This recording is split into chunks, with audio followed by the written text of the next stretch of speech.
Unfortunately, the mountains were not empty. There were ravens everywhere. No matter. He had to fight, yes, but he didn't have to be angry. Parry, dodge, slash, and breathe. Yes, focus on the rhythm, the dance of it, not on the blood or the raven's core as they died. Ah, it was working. He wasn't feeling those dark jolts of eldritch energy. He wasn't feeling the Iblis stone.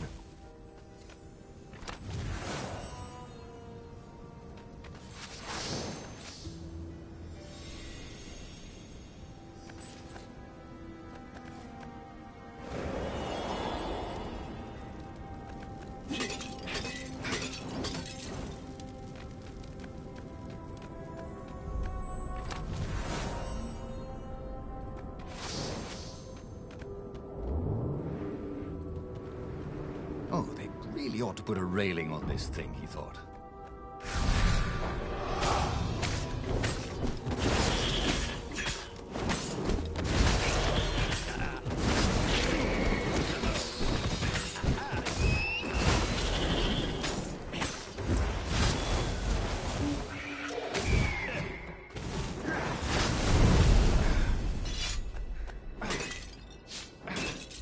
The stone was still silent. His mind was his own, and his heart, too. He bore them no ill will, these ravens. They were doing their job. They were expressing their nature. Dance, whirl, parry, jab, and breathe. It was all so simple, wasn't it? But something was missing. He didn't feel truly at peace. Wait. Wasn't this near where Calaveras lived? The sage would help him figure it all out.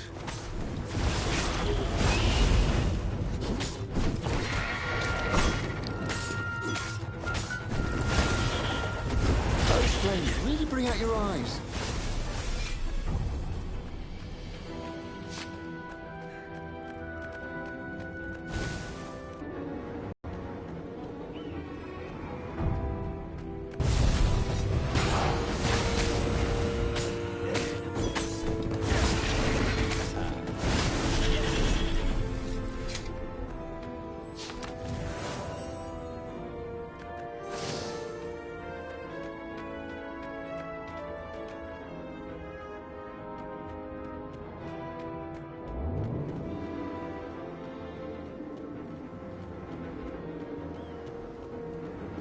Whee!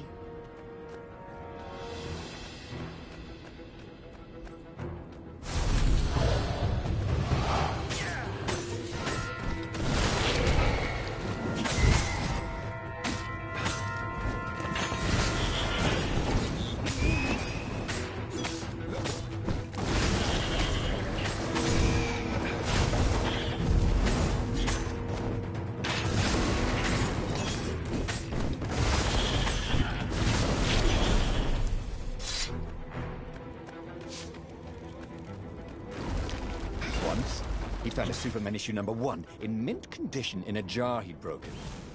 He planned to keep breaking things until he had the whole series.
his hook didn't break.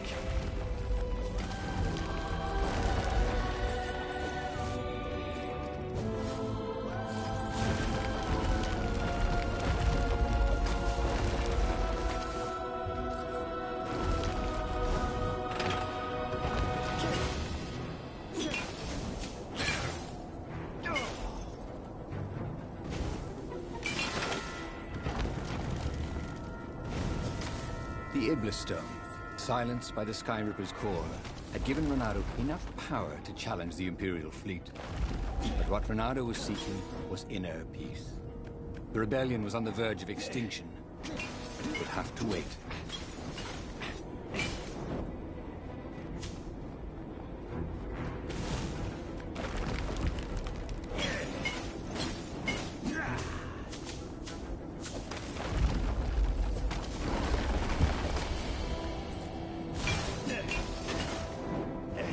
Truth was, Renato really liked the sound his sword made in the air.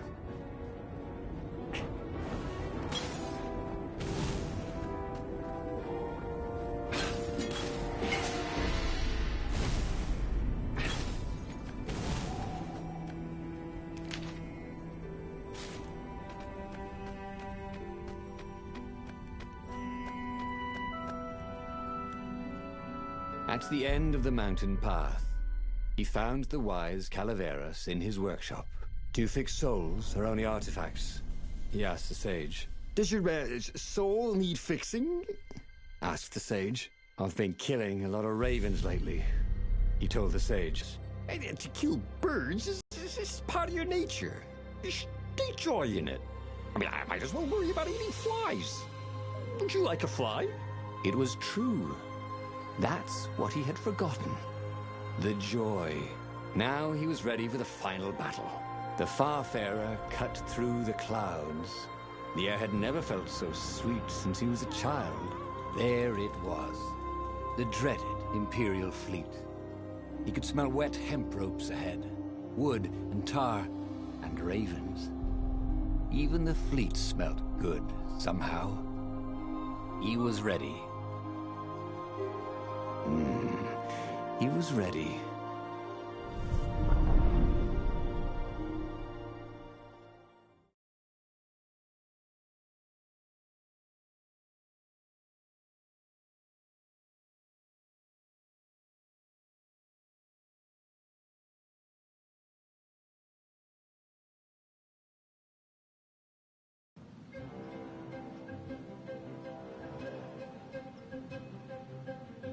Renato had it all squared away in his head.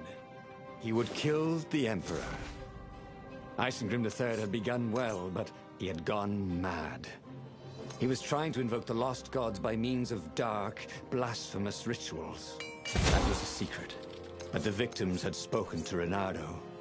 The ghosts had spoken. No. No anger. Renato could not afford anger. It was empowering the crystal in his sword. That made him stronger, but it clouded his mind. He would not be a hero. A hero strives. Renato would just be one with everything. The Emperor would die, and the wheel would turn, and all would be restored without rancor, without sorrow, without pain.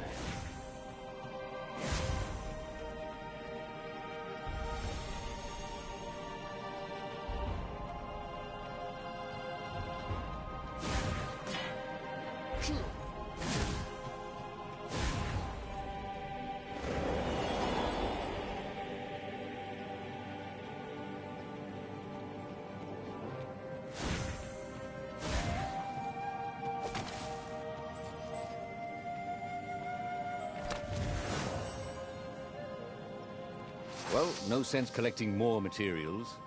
It was time to make something pointy.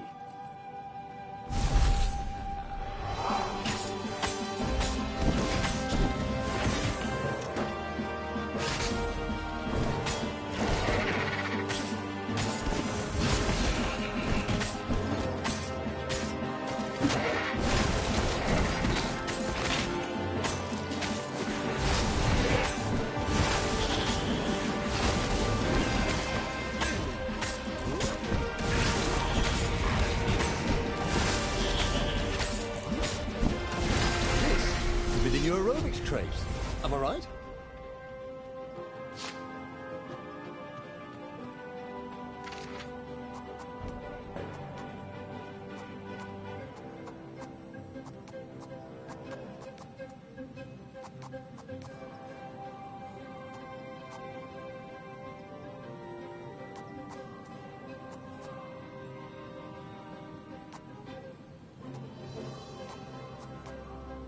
Cool. Wish I could do that.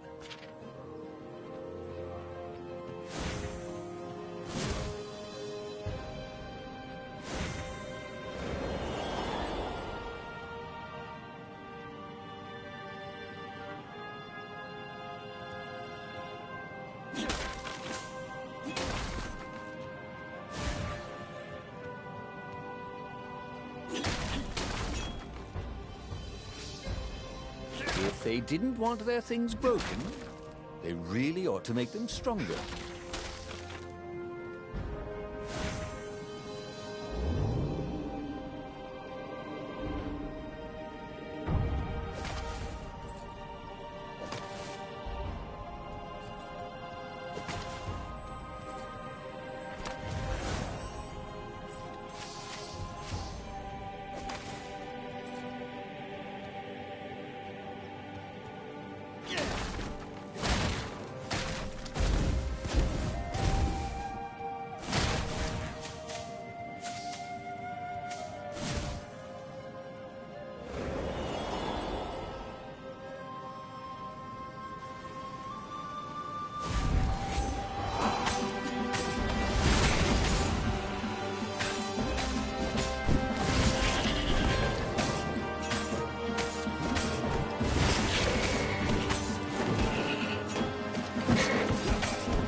What was really fun was hooking yourself onto a moving ship.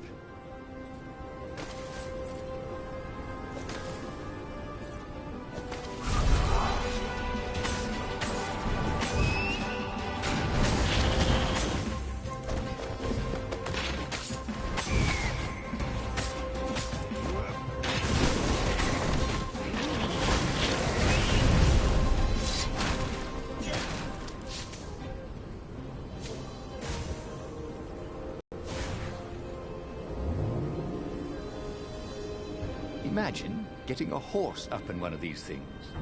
It would be cursing a blue streak.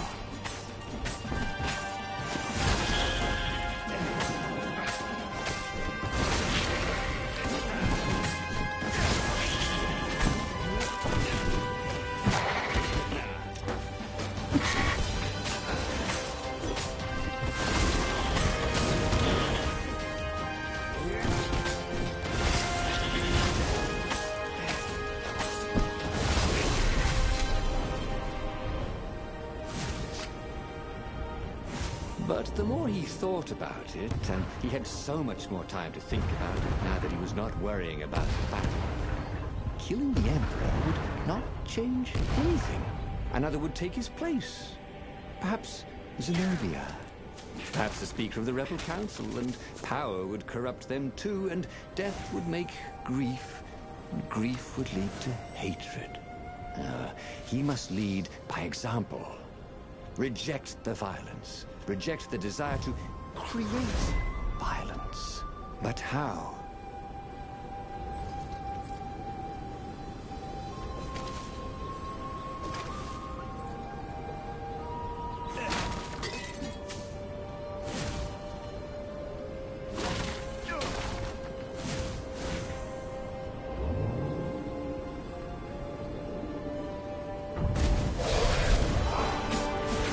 Chill out.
Soon he'd confront the Emperor.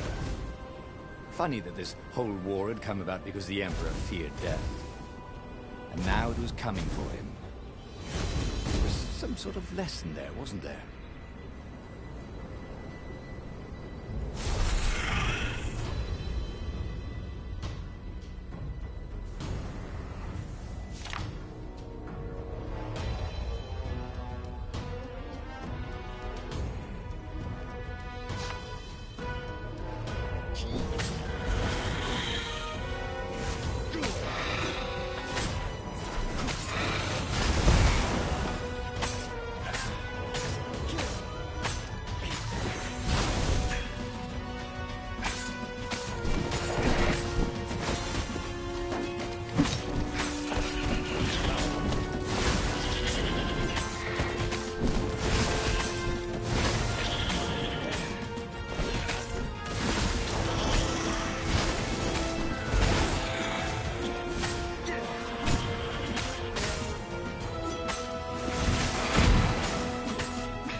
Finally, he came to the Emperor's ship.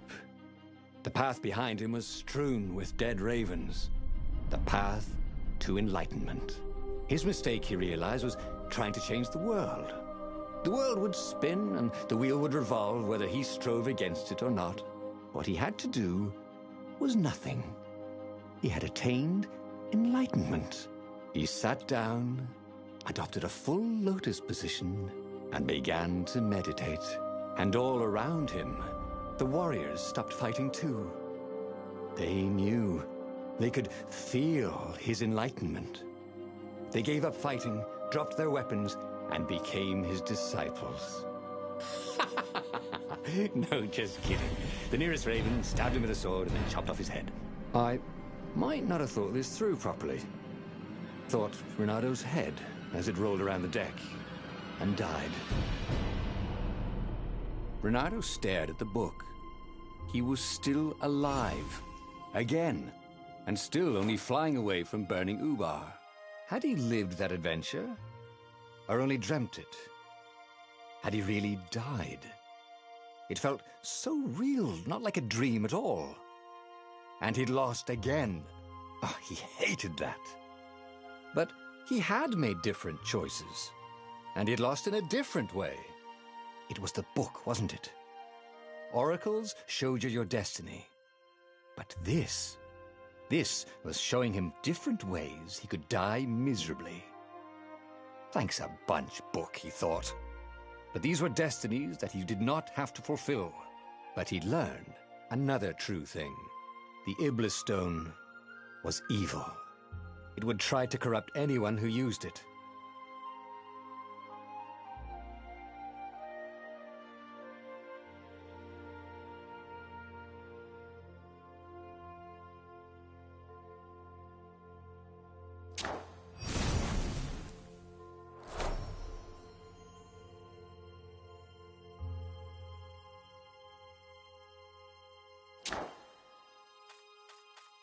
But that meant there must be a destiny where he survived and won, right? Otherwise, what was the point? And with that, the book's pages fluttered back once more to the beginning and... The clouds parted over the Isles of Boreas. It was time to choose. The rebellion was in trouble. Ravens were scouting for the secret rebel base. They needed a game changer. Pieces of the Sky Ripper had surfaced. Or so a scholar in the mountains had told him. Surely the weapon that banished the lost gods could defeat the Emperor. Also, a temple had risen out of empty desert. The dangerous artifact. It could corrupt its user into a bloodthirsty monster. Maybe he could find a way to use it. To take its power without surrendering to its wickedness. And also, his old friend Lapino needed rescuing. Of course, Renato had a pretty strong suspicion that Lupino had betrayed the rebellion. But could Renato really leave an old friend to the Ravens?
Every child knew about the Sky Ripper. The Transcendent Emperor had buried its pieces. What could have brought them to light? This Emperor, Isengrim III, had once been kind, but he'd gone mad. And now he was conducting secret, obscene rituals to bring back the lost gods. Had he, somehow, summoned the long-lost components of the legendary weapon out of the deep places of the earth? It was more than Renato could fathom. But if he could find a legendary weapon, he would use it.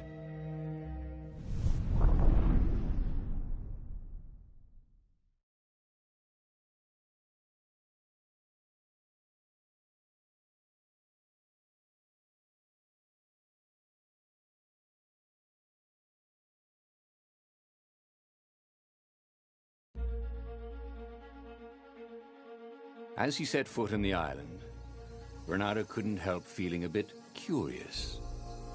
Was Lupino still waiting to be rescued? No.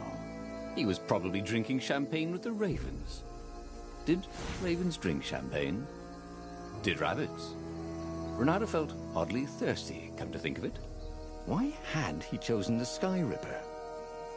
Renato never made plans that required constant vigilance. He was a hero. He didn't think too much. He just went with his gut and hoped it all worked out. The Sky Ripper was a long shot. He'd have to devote himself to it. No side journeys, no rescuing old friends. That was against his nature. Could he stick with it?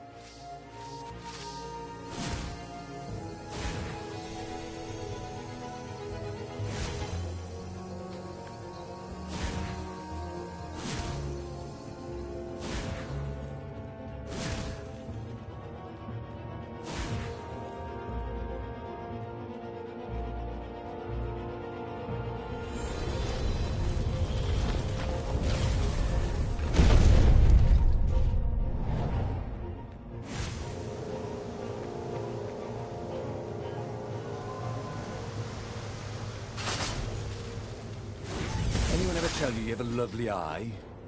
No?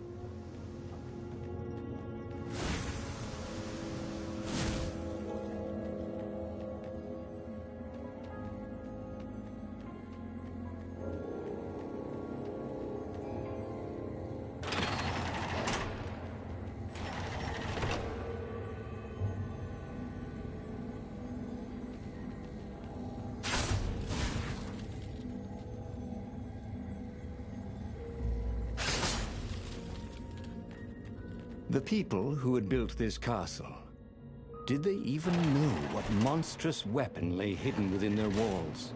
The Sky Ripper could destroy anything it touched, or so the legend said. As the Transcendent Emperor had fought the lost gods, thousands of thousands had died. But Renato had been through wars.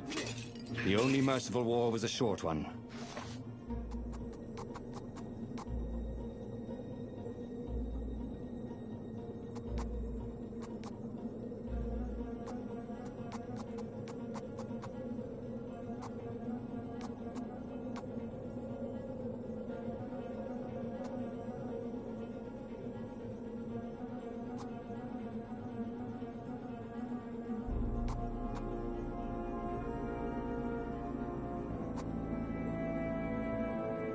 more and more extraordinary.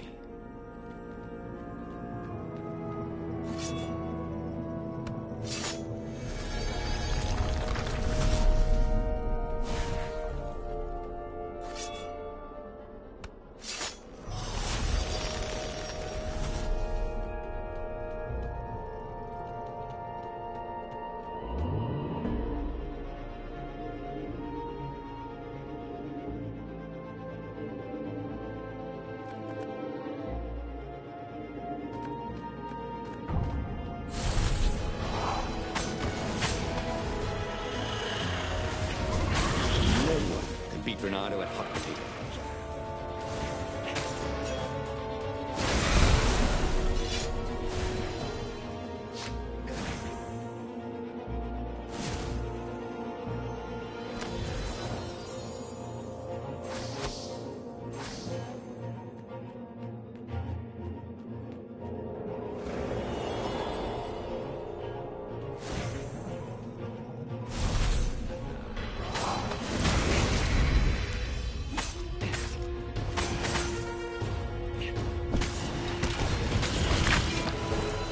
Bye-bye, life, he thought. Hello, emptiness.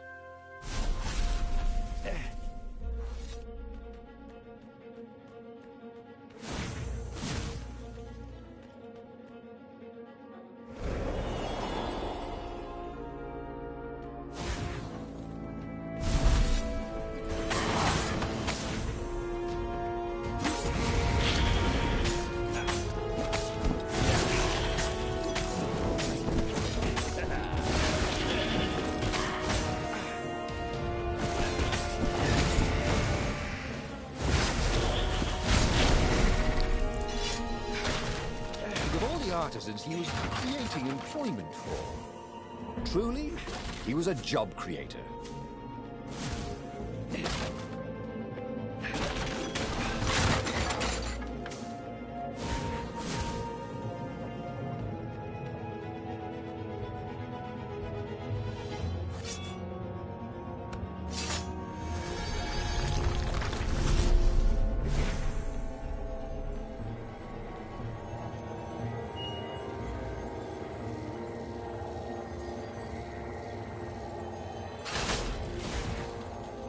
Hey, why don't you guys fight in groups?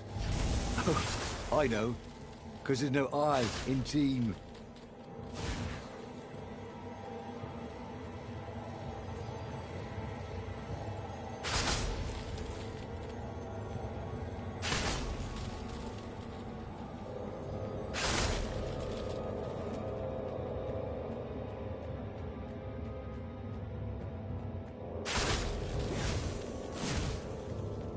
You know what I hate about you guys?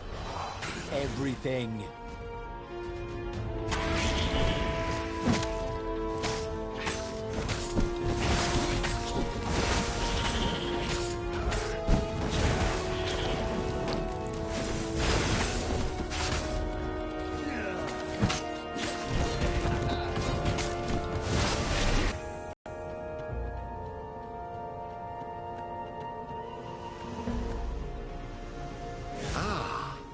Puzzle. Renato loved puzzles. Except when he couldn't figure them out. On the other hand, if there was a puzzle, it was probably meant to keep people away from something good.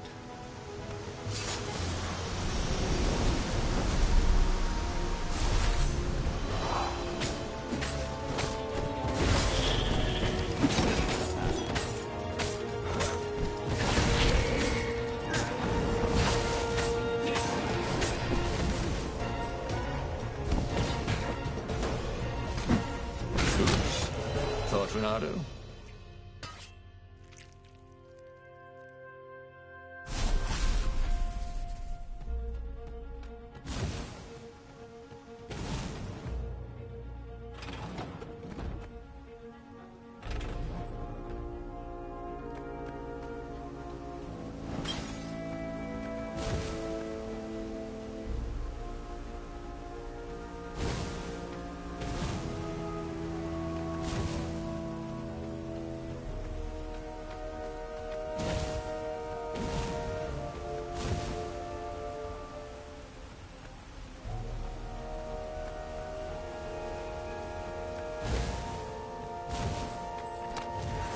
Renato had heard stories of a dungeon where chests were filled with potions and weapons.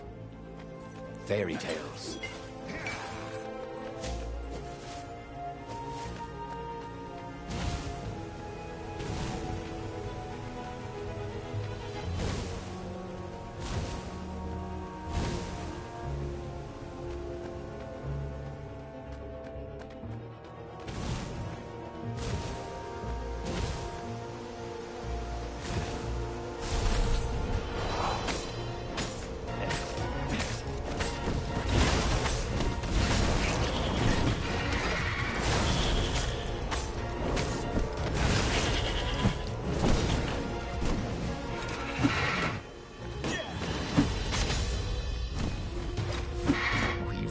Wasn't making a dent in those shields.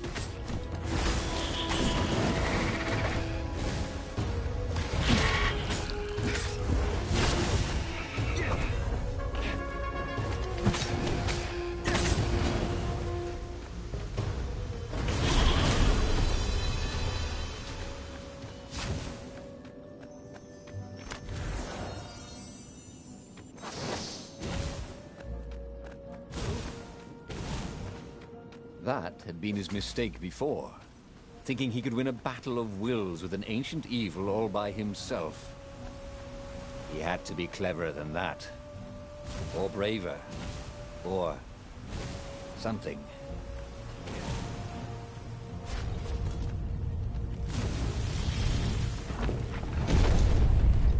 There it was.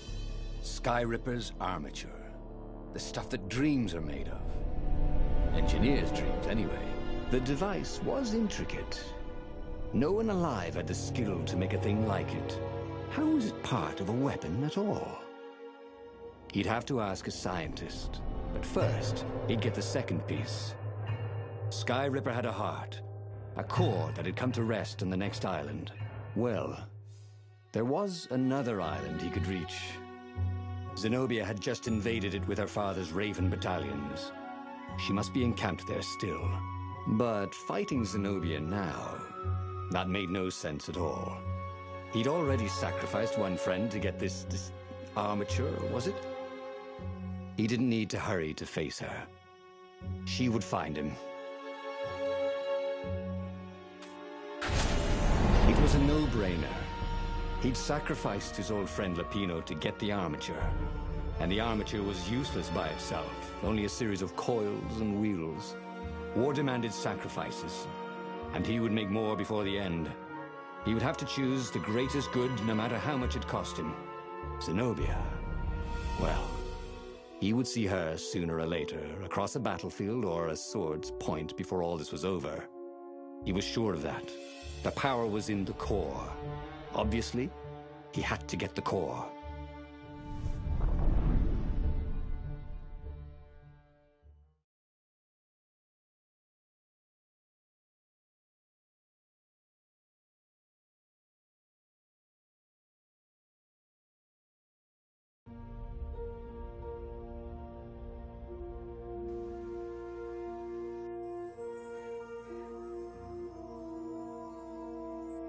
Doubt sunk in before he was even out of sight of the Farfarer. Why had he chosen the Skyripper? It was the sort of path he'd always avoided. The path of responsibility, of seriousness. Had he grown up? He didn't feel grown up. He'd made this decision from his gut, like he always did. Somehow, he'd impulsively decided to stop being impulsive. Did that make any sense? Hey! Hey, a workbench! He could try out his new bling.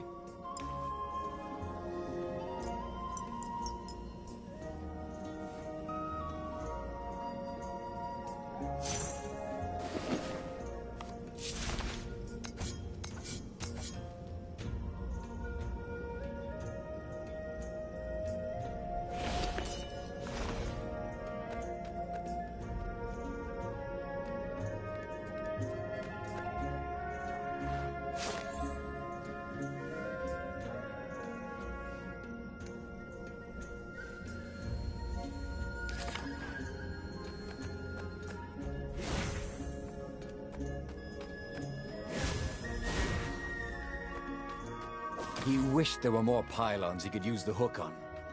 They really needed to construct additional pylons.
There was something sour in the air.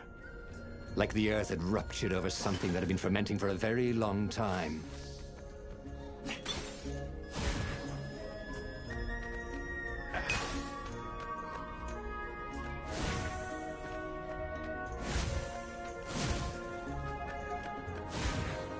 Firewalls only let you through if they think you're hot enough.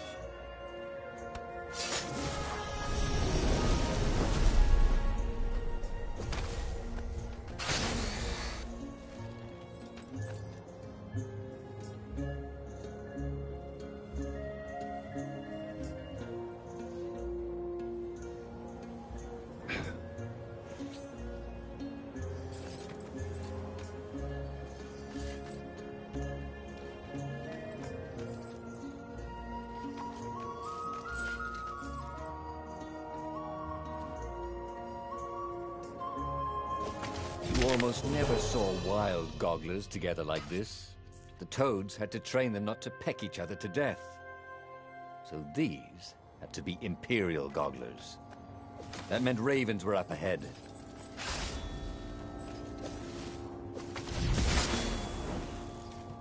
These things really slice like ham.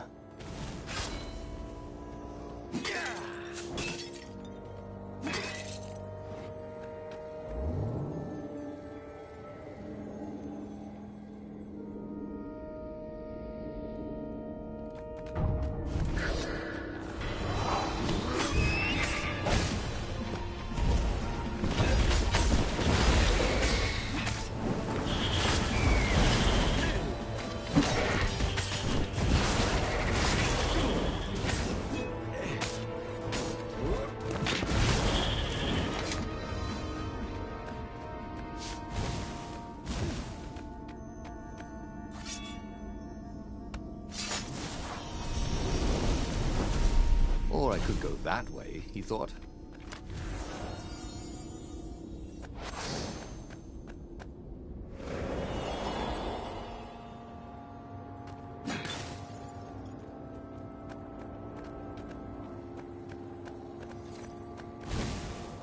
There were few. Had those been here before? He no longer heard birds except for the feverish cawing of the ravens when they attacked. He couldn't smell the small animals of the forest. The mice and rabbits. Where had they gone? And he was getting hungry, too. This was an unhealthy place to be.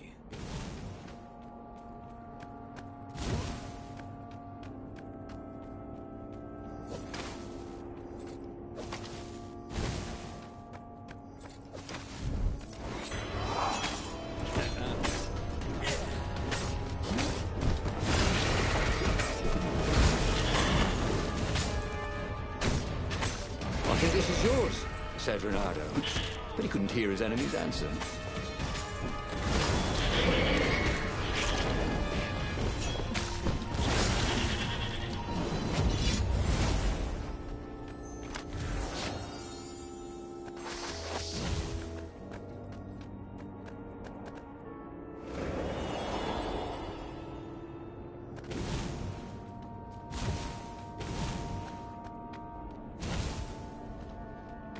I'll just have a dash, thought Renato.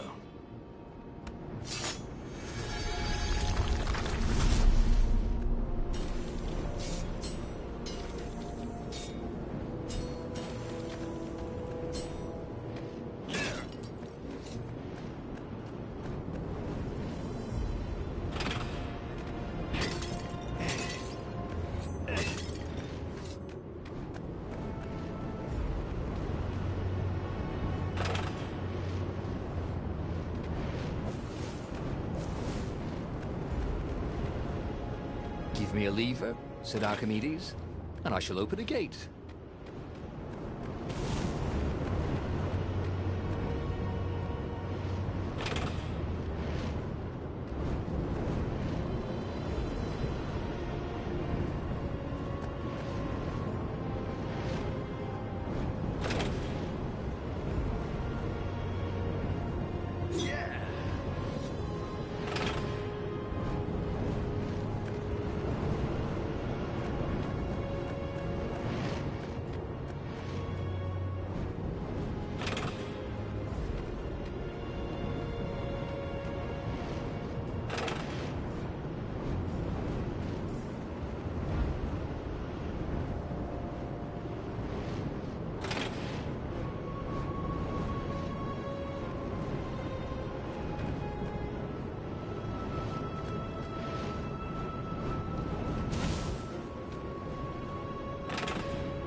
Every day he was getting better and better.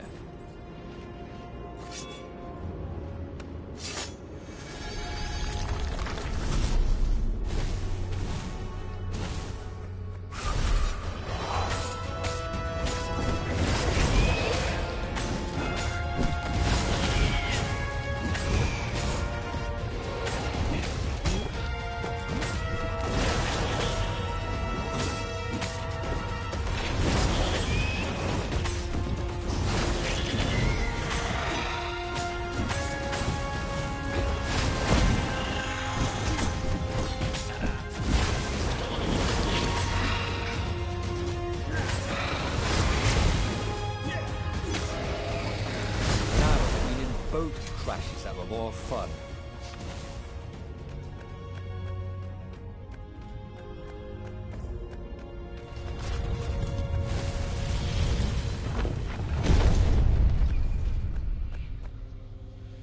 The 20-sided core made him feel physically sick. Once he had sneaked into a temple of the dark arts, and he hadn't liked what he smelt and saw there. This felt like that.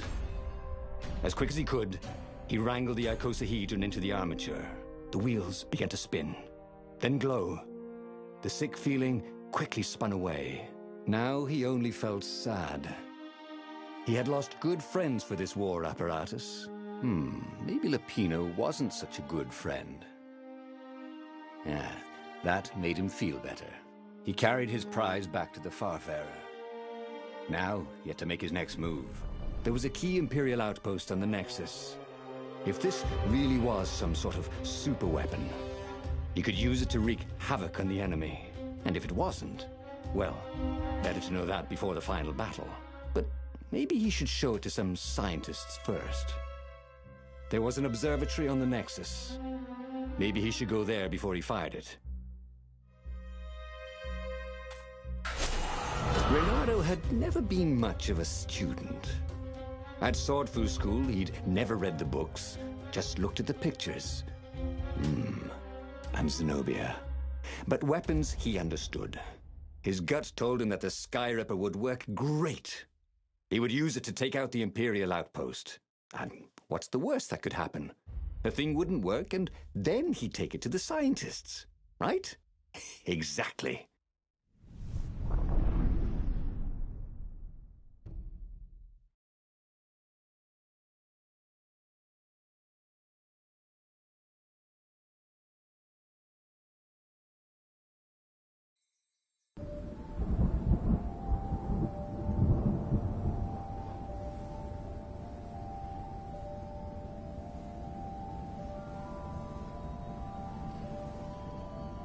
As he set out down the path, Renato wondered why the parts of the Sky Ripper had only surfaced now, thousands of years after the Transcendent Emperor had discarded it. This Emperor, Isengrim III, had performed terrible, bloodthirsty rituals to invoke the lost gods. Perhaps that was bringing up lost artifacts. How perfect, then, that the Sky Ripper would reappear to be his destruction. What else could you hook?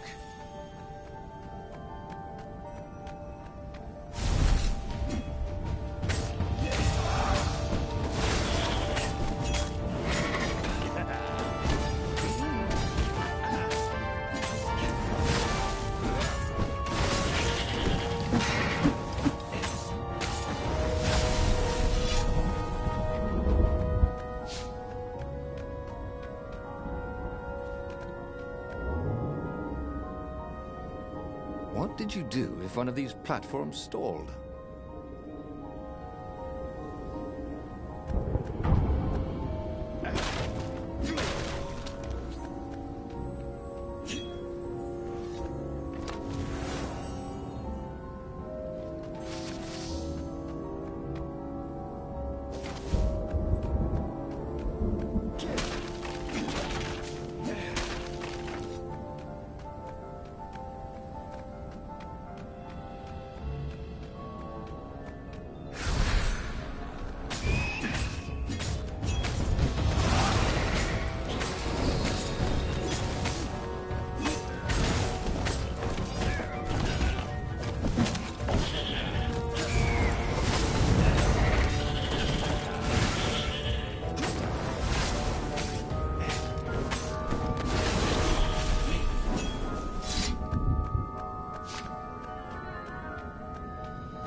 He was tired of slaughtering ravens.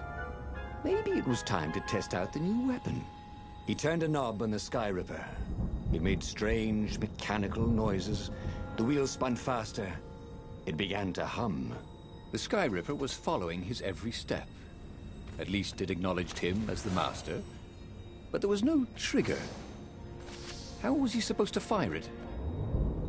Fire, he said. Nothing happened. Well, maybe it just needed to warm up. After all, it hadn't been fired in thousands of years.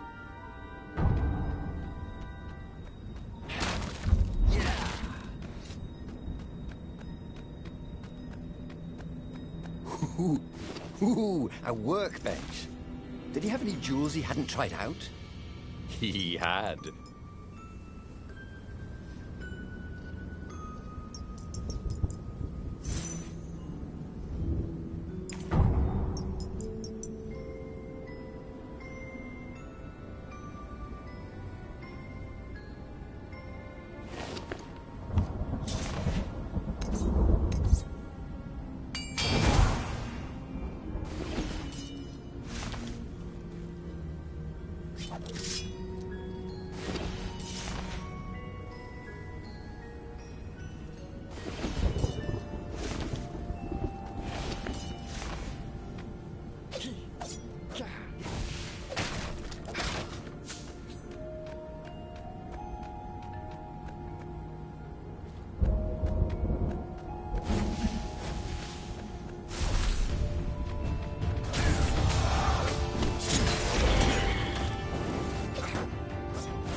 The Sky Ripper was making a whining noise now, and its wheels were spinning so fast he could no longer see them.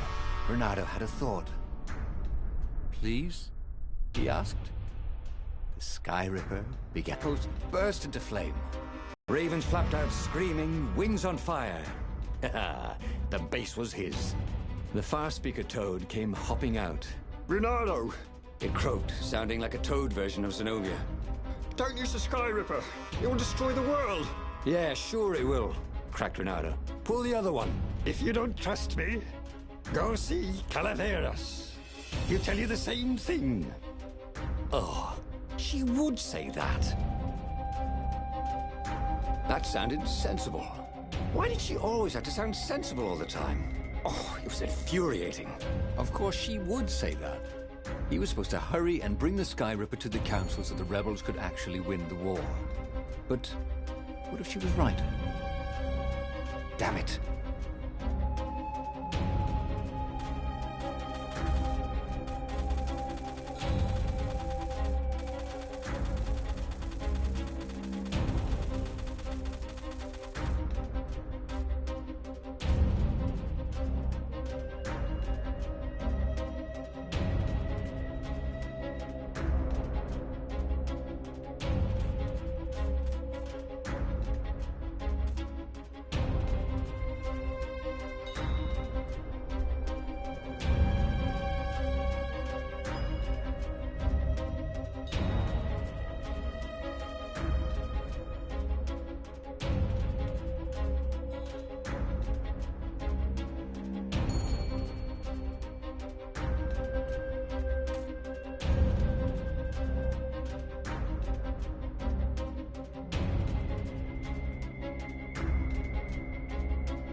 Just this once, he would not let Zenobia get into his head with her logic and her wisdom and her appeals to reason. He was a fox. He'd go with his instincts, and it would all work out like it always did. Oh, he was sounding like a reckless idiot, even to himself. But if there was one thing Renato could never bring himself to do, it was turn back on a decision he'd made.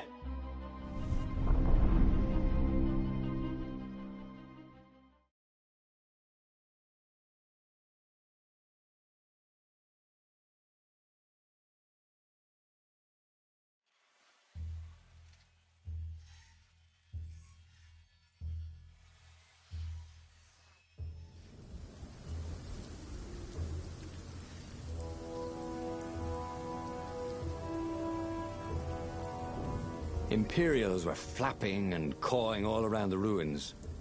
They must be panicking with rumors flying of the superweapon. Maybe they hoped to find and destroy the base before he could put the Sky Ripper into action. The Sky Ripper was whining and heating up. It would be time to use that energy soon.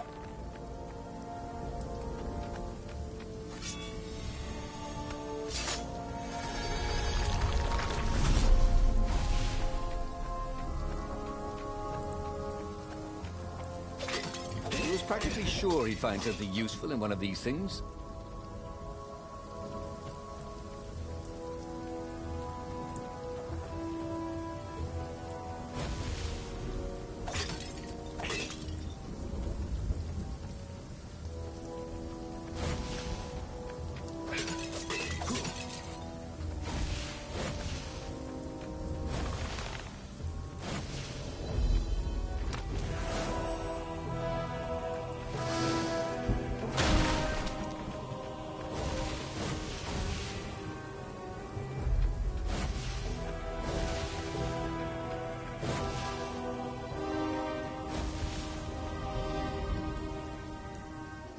Renato wondered what would happen if he jumped.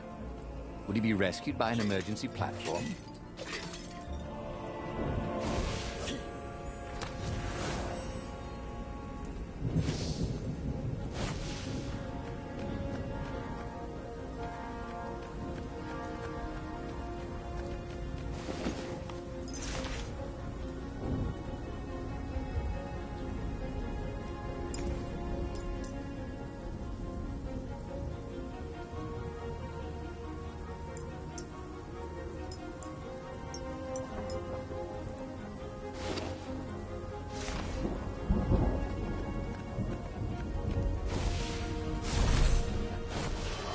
That was awesome!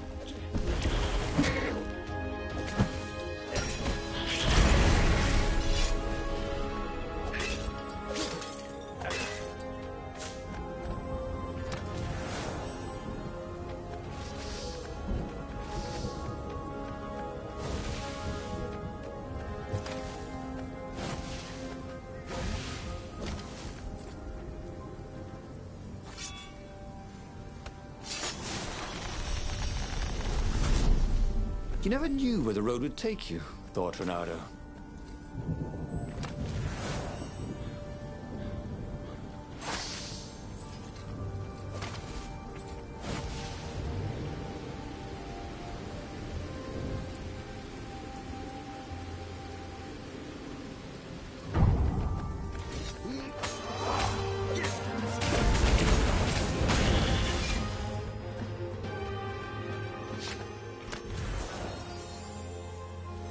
Magical jewel. Renato couldn't wait to find a workbench.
Hey. Hey, I'm a firefox, thought Renato.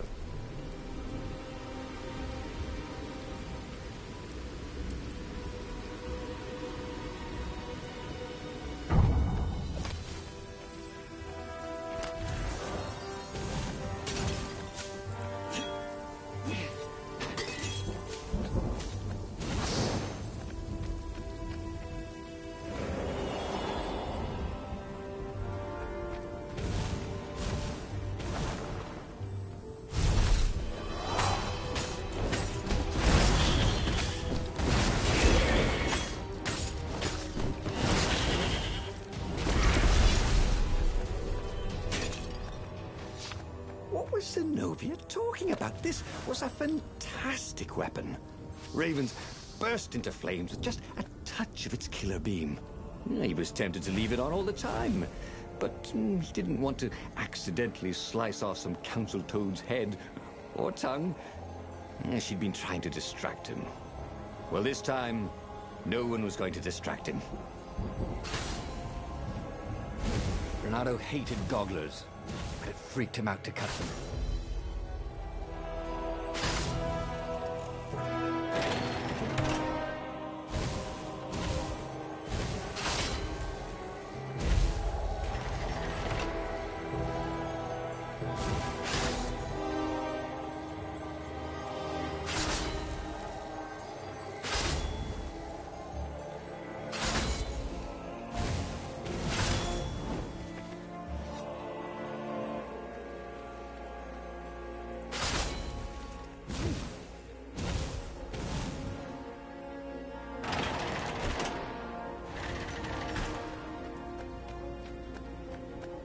The long stairs.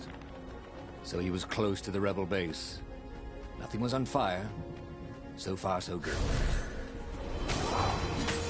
He needed some way to break the ice with this wall, so to speak.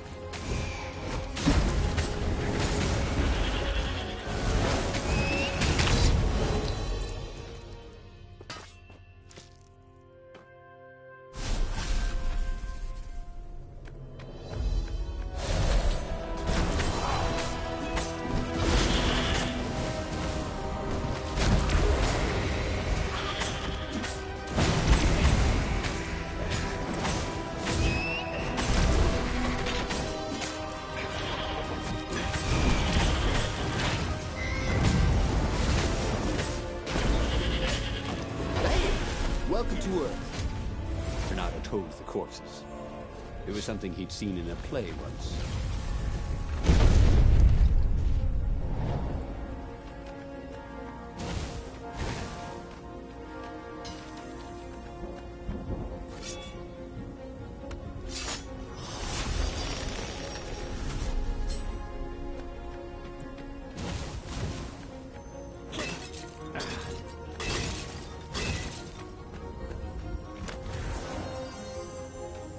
Renato remembered when he first stolen one of these. Good times.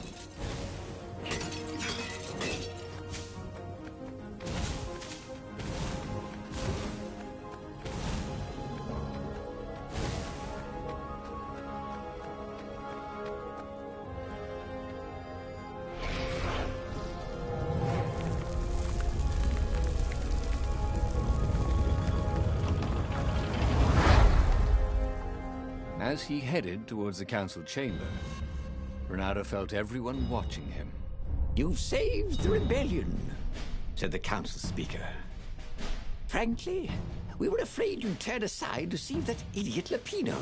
Not bloody likely, Renato told them, feeling he was maybe being a bit harsh on the poor mad rabbit. If you never make sacrifices, he said, you're probably not doing the right thing. The speaker nodded. Are you ready to lead the charge? Let's roll, he said, with grim satisfaction. Renato set sail for the fleet. The Sky Ripper had lost its wine. It was humming now, as if it had taken some time to seat properly. He had always been irresponsible. This time, he'd done the right thing, made the hard decisions. He was a real hero. He hadn't let himself be distracted by old friends or old lovers turned enemies. Finally, he could be proud of himself.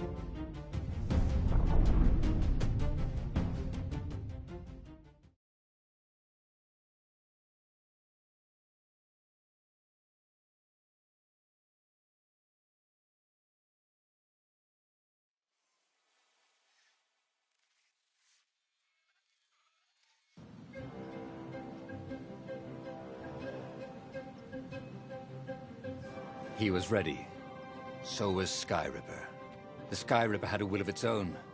It picked out its own targets and set them on fire. This was going to be a to get to the Emperor. And he wondered if he'd see Zenobia, or if she'd flee.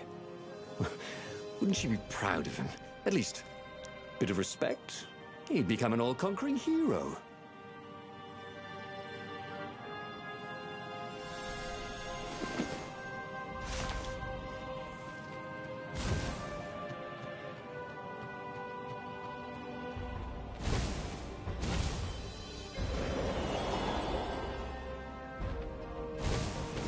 Sorry, mustache, thought Renato.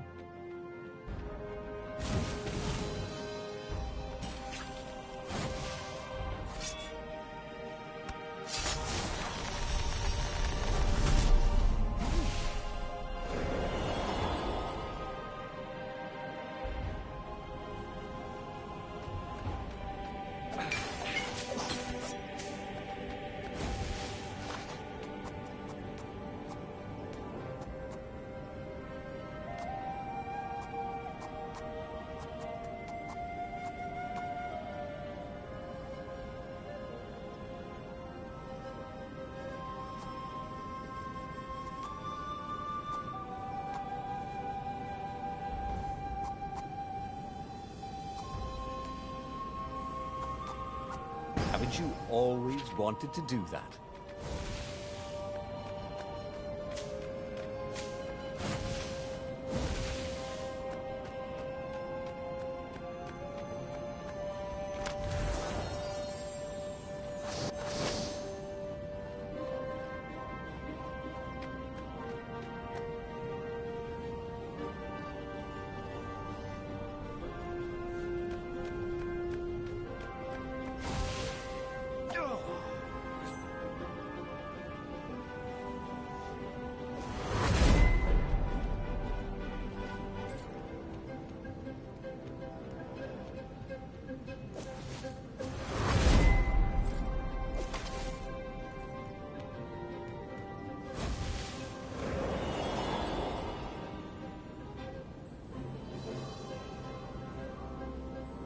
There was a parchment on a signpost.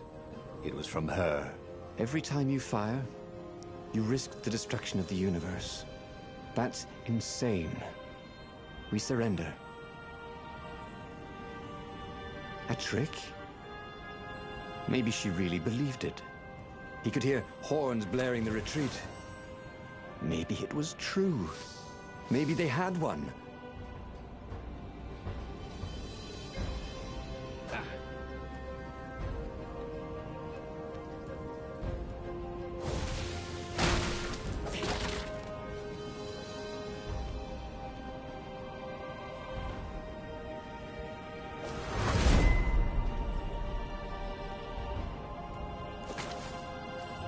Once you try it, you're hooked.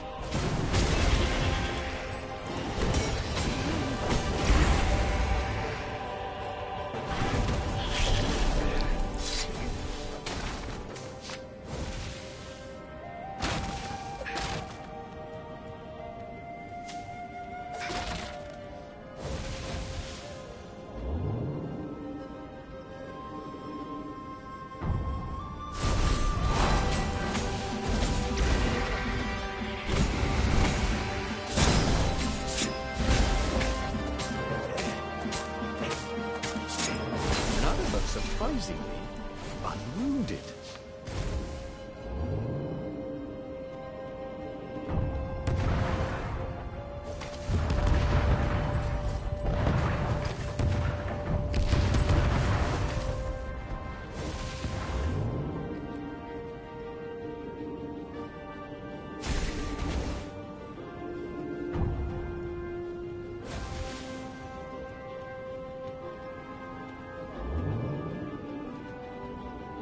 Renato wondered if it wasn't cheaper to build bridges and stairs.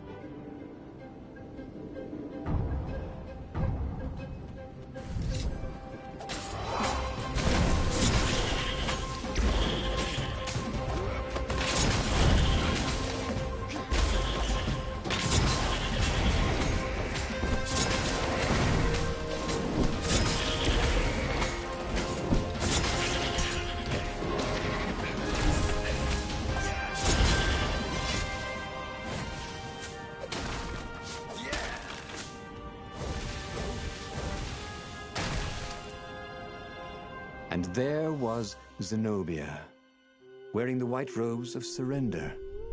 She came and kneeled before him. Why didn't you listen to me? I was trying to save you too. You're the enemy, he said. I was never your enemy, Renato.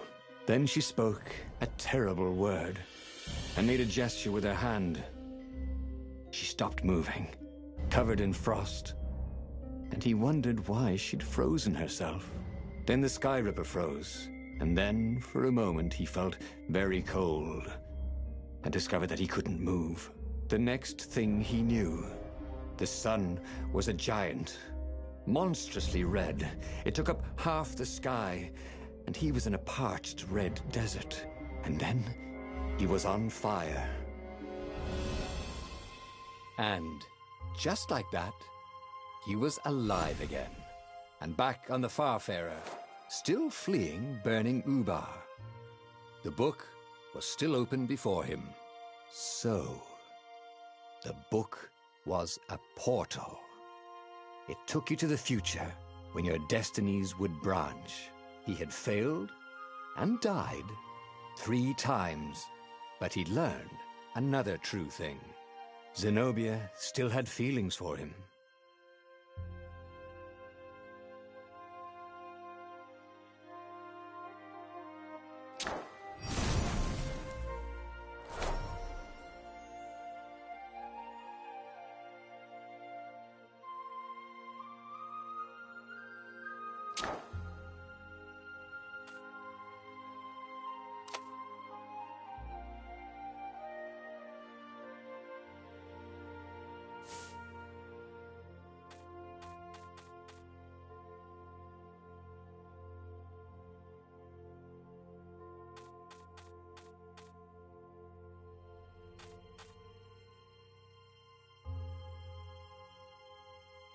But he was starting to feel like he was getting the hang of this. There was a way through to victory. He could feel it. He just had to keep running the path of destinies. With that, the book fluttered back to the beginning, and he fell into it. The clouds parted over the Isles of Boreas. It was time to choose. The rebellion was in trouble. Ravens were scouting for the secret rebel base. They needed a game changer. Pieces of the Sky Ripper had surfaced. Or so a scholar in the mountains had told him. Surely the weapon that banished the lost gods could defeat the Emperor. Also, a temple had risen out of empty desert. The Iblis stone was hidden there. It was a dangerous artifact. It could corrupt its user into a bloodthirsty monster. Maybe he could find a way to use it, to take its power without surrendering to its wickedness. And also, his old friend Lapino needed rescuing. Of course, Renato had a pretty strong suspicion that Lapino had betrayed the rebellion. But could Renato really leave an old friend to the Ravens?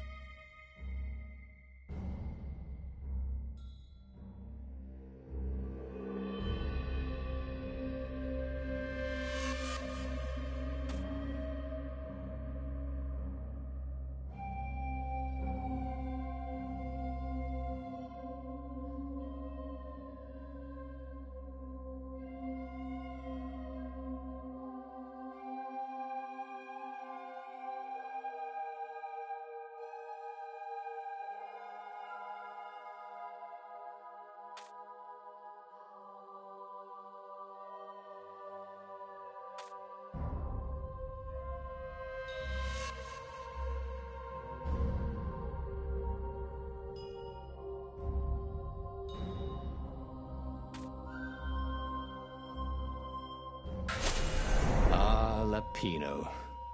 Apparently, the Mad Rabbit had sold a Pegasus that he did not exactly own. Lapino always wiggled out of trouble, given time. But he was out of time. Lapino's frantic message said that the Ravens were going to kill him for being a rebel spy. And that he had a clever plan. If the fleet reached him first, they'd string him up for that. Never mind the winged horse. Or so Lapino had told him over the far speaker anyway.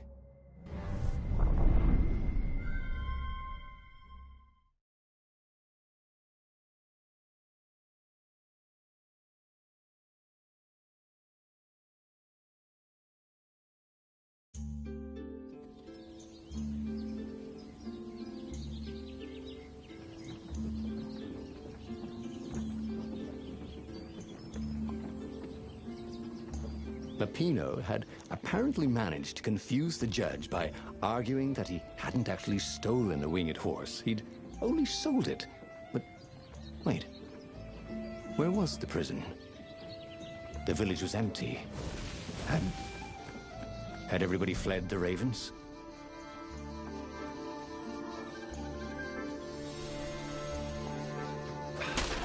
Smashing things was fun.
was odd. Renato had been here, at this exact place, at this exact time. But this time, there were so many more ravens.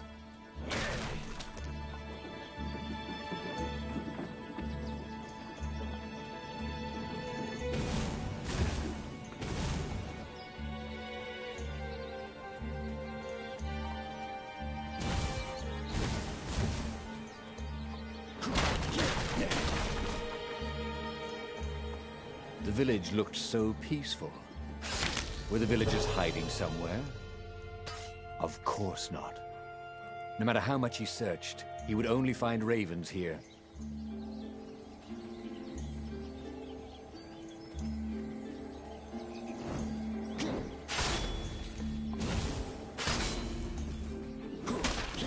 Bet you never saw that coming.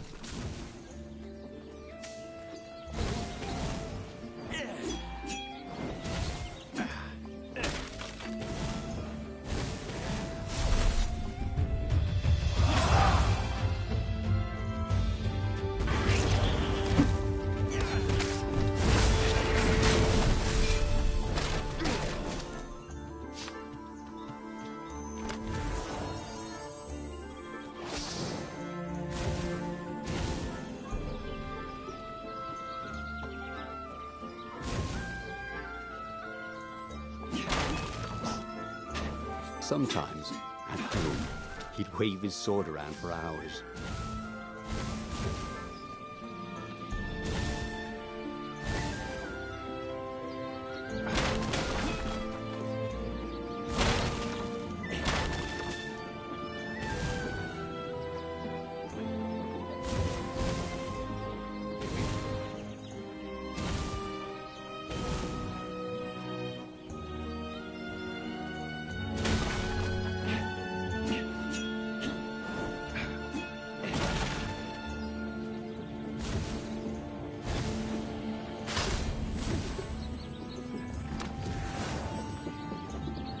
Ooh, Renato loved to improve his gear.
Ravens were landing everywhere.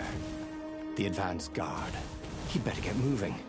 If they got to Lupino first, they'd eat him for breakfast. Or a snack. Ravens weren't picky. If they got hungry, they sometimes forgot to interrogate their prisoners. Even top spies like Lupino.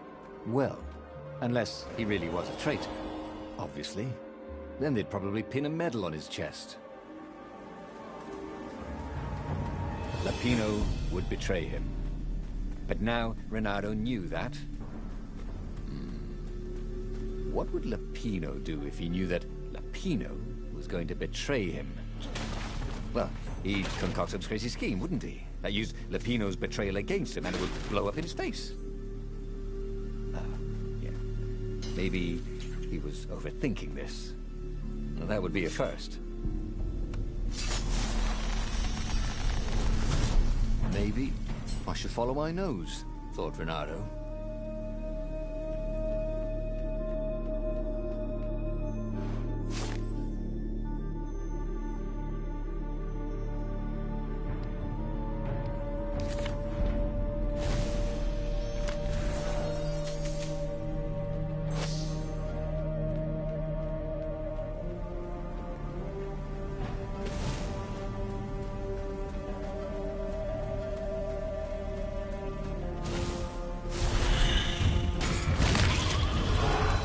goat. Take the goat across first, Bernardo thought. But it was too late.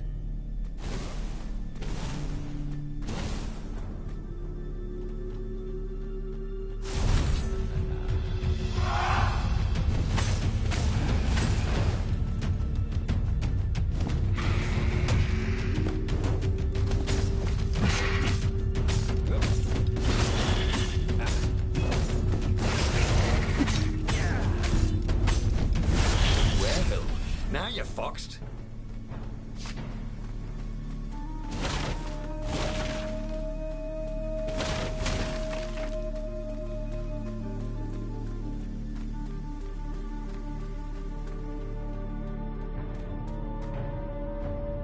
Dirty and bloody, Bernardo finally reached Lapino.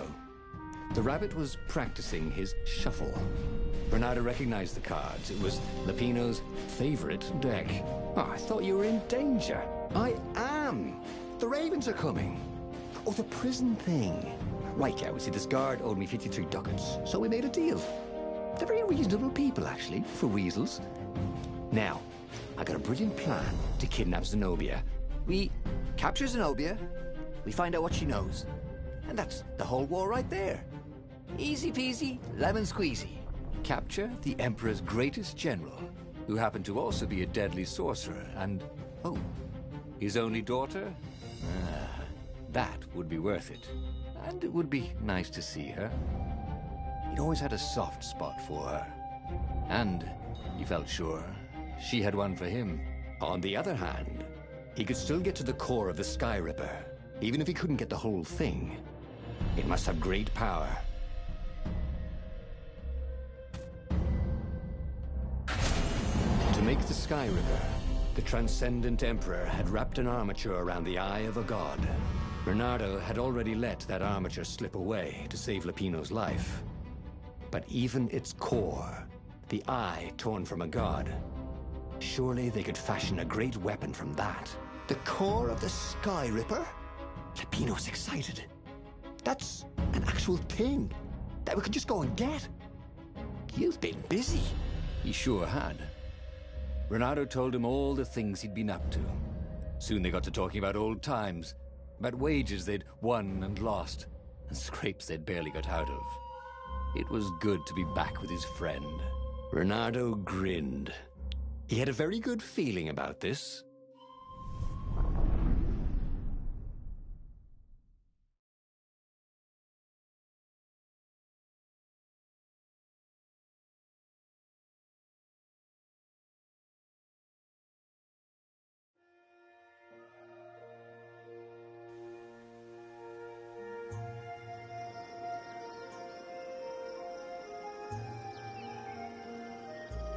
It's beautiful here, thought Bernardo. It was nice to be back with his old war buddy. All right. Lapino was a traitor. But still, it was good company.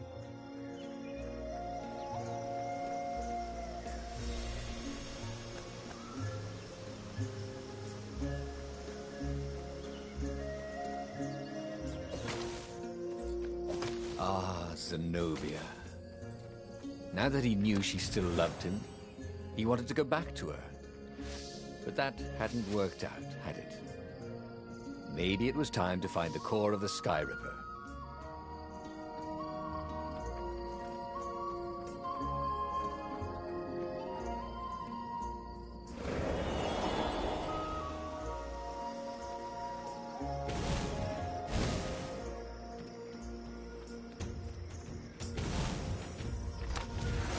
Bernardo had been to a dungeon once where all the chests had teeth and eyes. It had been a short visit.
one looked familiar.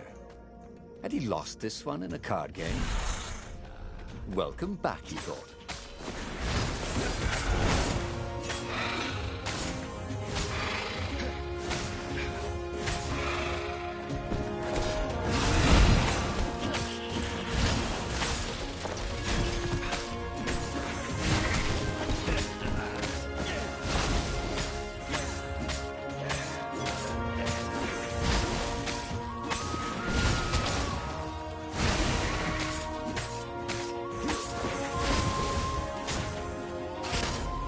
Wondered how his laundress was going to get all these bloodstains out of his tunic.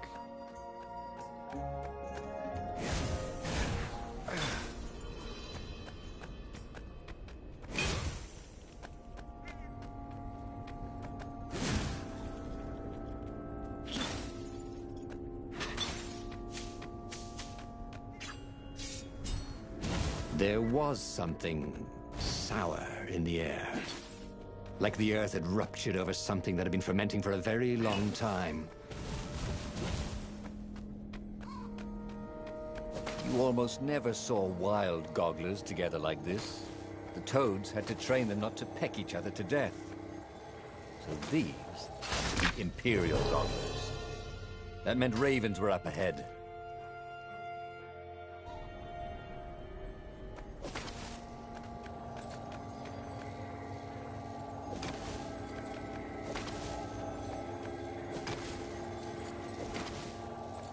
He felt like Tarzan.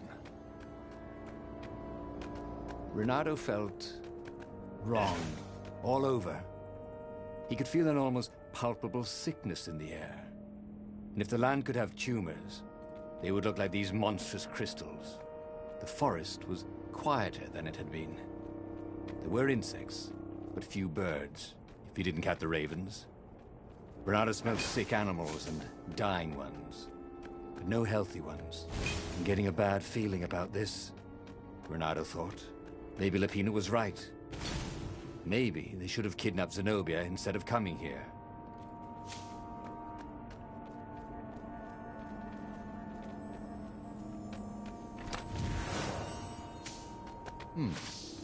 He had all the ingredients for a pretty nifty sword.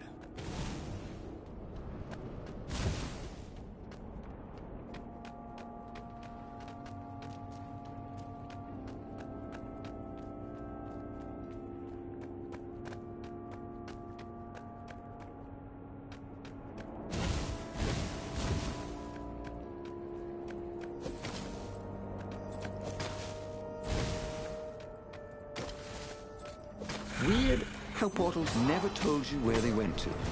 And they would kill them to put up a sign or something?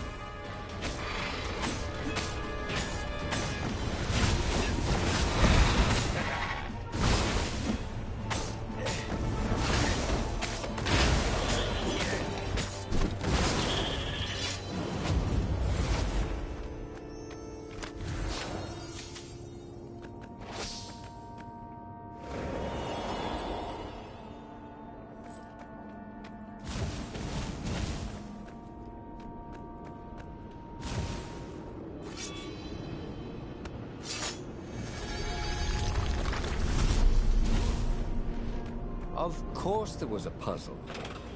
You couldn't expect a transcendent emperor to bury a god's eye in a leather sack where anyone could pick it up.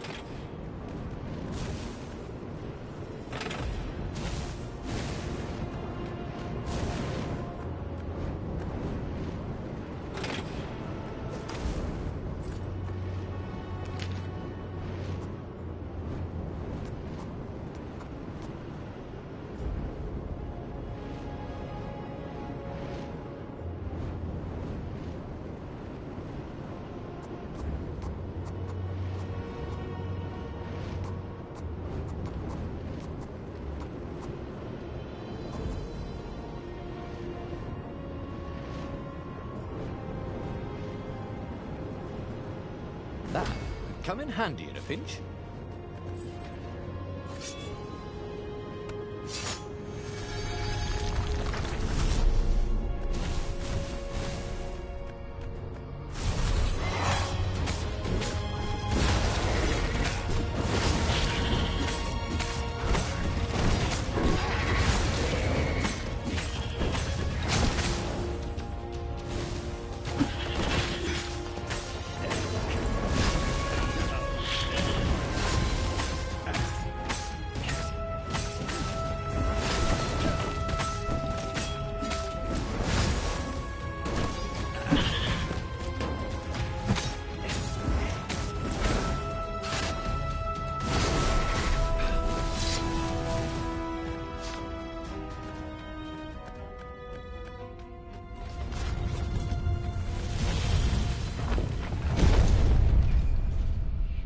As he held the radiant icosahedron, Renato felt queasy, like dozens of tiny worms were nibbling his insides. It wasn't healthy to be so close to the eye of a god. How could he use it?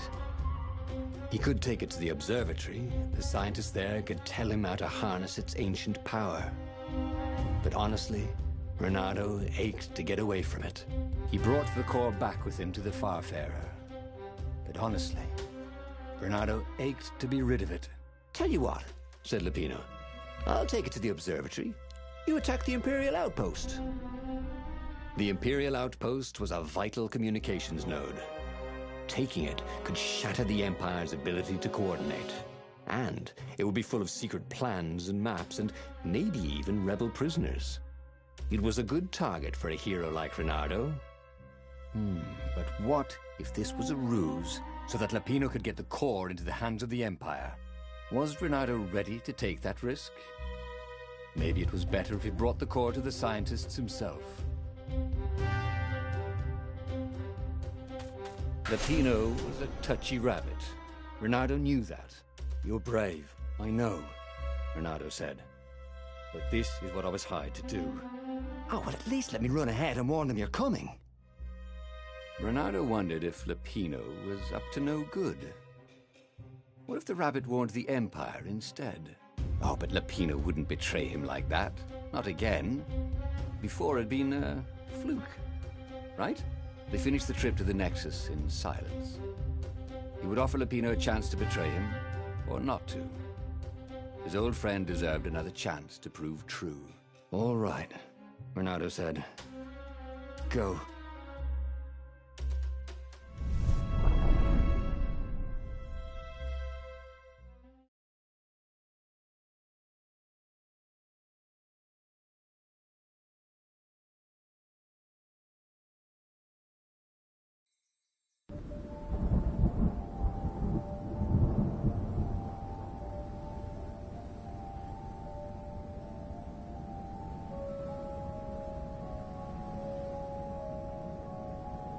As Renato watched Lupino vanish on the horizon, he could feel nausea building in him. He felt ill. Could his knees really be aching this much? But how could he have handed the core off to Lupino? That was a recipe for disaster.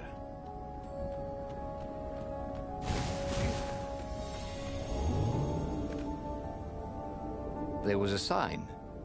Take the goat across first.